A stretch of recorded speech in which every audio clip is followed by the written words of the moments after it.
ሴቶች በየለቱ መገለልንና ኢሚዛናዊ የሆኑ የሥርዓተ ጾታ አካሄዶችን ይጋፈጣሉ። ህብረተሰቡ እስካሁን ድረስ ሴቶች ችግራቸውን በዝምታ እንዲያሳልፉና የጓዳ ውስጥ ስራ ብቻ እየሰሩ እንዲኖሩ ይጠብቃል።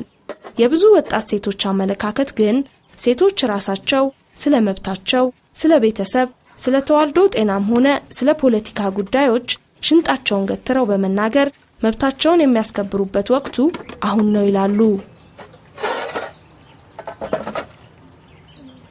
ለሴቶች መንግስትም ተጨምሮ ሴቶች በቃ እኩልነትን ማግኘት አለባቸው። እኩልነት ከሌላቸው ሁሌ ተጨቆነው ነው ወደ ውስጥ የሚቀሩት።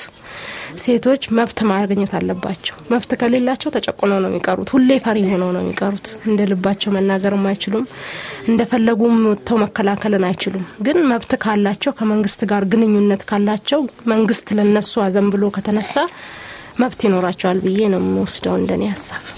ሴቶች አብሶ ዳሃ ሴቶች ብዙውን ጊዜ ተጎርተናል ብለው በሚናገሩ ሰዓት ተሰሚነት ሁሉ ጊዜ ብዙ ቦታ ቀበሌን ብትጃውን በምንም ቦታ ተሰሚነት የላቸው። እሺ ነው በቃ በእሺ ይዘጋል ነገሩ እንጂ ያው